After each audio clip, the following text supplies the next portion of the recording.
Good day to you once again. Welcome to another edition of Microbiotics BioTalk.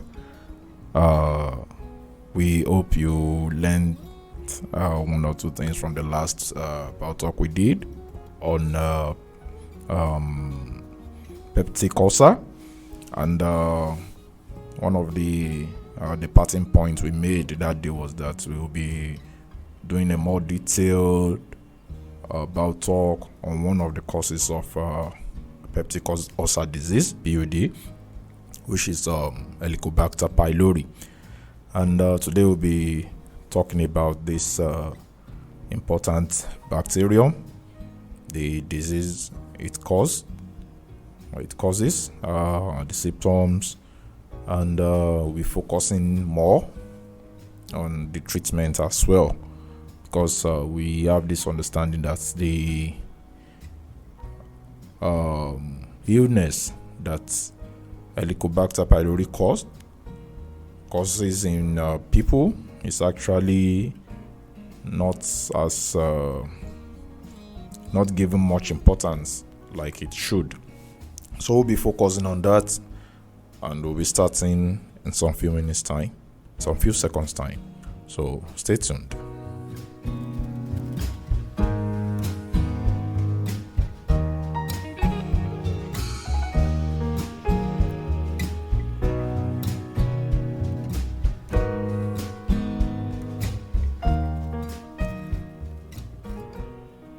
So, Helicobacter pylori, which we'll be referring to as H. pylori henceforth for the duration of this BioTalk, it's actually a bacterium that affects human, and it is usually found in the stomach of affected individuals.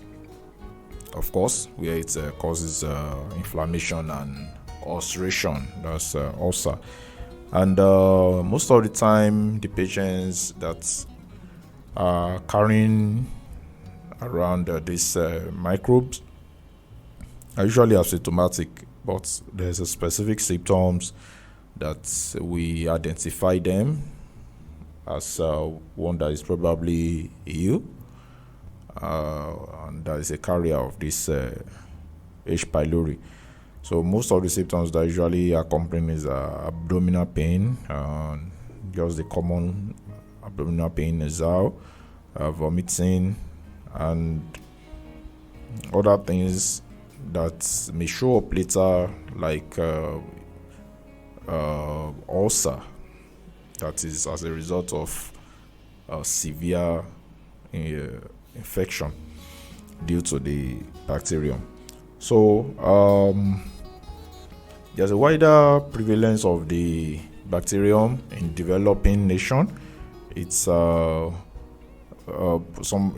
particular research once called it an infection of the poor, but that is wrong. They believe that it is poverty induced, but that is not really right. That's not really right.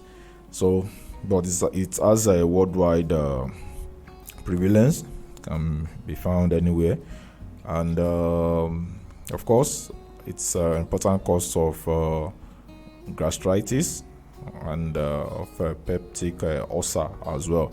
And if care is not taken, it can also the complication can lead to gastric cancer, carcinoma. So, but these complications are not that seen in children as it is seen in adults, and it's most of the time when the infection occurs in children, a lot of treatment will be given. Adults have this way of overlooking and holding things until it becomes terribly chronic. So, of course, the transmission is through the fecal route, through injection of contaminated food or drink. Recently, sexual way of transmitting the bacterium has been discovered, but we'll be talking about that as one of the advanced parts of this talk. Like I said, lower socioeconomic status is actually a risk factor. If you live in a very terrible poverty-ridden area, there's a high chance of you getting ulcer due to H. pylori. Now, as stated, most of the illness doesn't come with symptoms. They're usually asymptomatic, but when it gets complicated and proceeds to probably gastritis or PUD, we have symptoms like I mentioned the other time, like abdominal pain, vomiting, dyspepsia, and the likes. And once these symptoms come up, of course, you know that we have a lot of illnesses that also possess this kind of symptoms, but there are guidelines to investigating H. pylori infection. There are different tests that could be done, and these tests, when carried out, will definitely show whether the person is infected with H. pylori or is just any other organism. So to diagnose H. pylori, we have two basic methods. We have the invasive and non-invasive method. The invasive method, let's start with the non-invasive. The non-invasive has to do with looking for what we refer to as the antigen of this organism inside the stool that the infected person has submitted for analysis.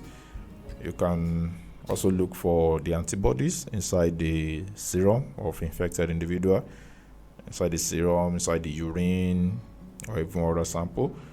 And there's what we call the urea breath test, UBT, that can also be performed. The method, this non-invasive method, is usually the most preferred one, especially the stool antigen test and UBT. They are very sensitive and especially specific, and it's definitely very much more preferred to the invasive tests, which most people usually run away from.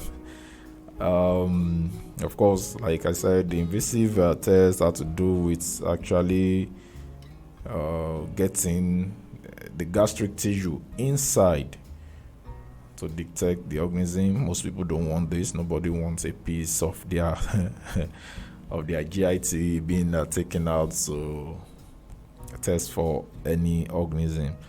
And unfortunately, it's also less sensitive. It's also less sensitive. So most of the time, a combination of the non-invasive tests are done to actually check if somebody is infected with this organism. And it is recommended that the diagnosis of the organism should be based on the positive results from what they test. And when this is done, then you'll be able to separate the infection from infections such as celiac disease, peptic ulcer, NSAID induced gastritis, and of course even lactose intolerance and constipation. Like I said, this infection has similarities of symptoms with a lot of other diseases. So let's break the lecture. Let's break the lecture into different parts so that it won't be too long and too boring. And the next BioTalk, the second part of this, will be talking majorly about the treatment. We'll focus more on the treatment, and that will be the concluding parts of it. So see you next time. Take care of your health, and bye bye.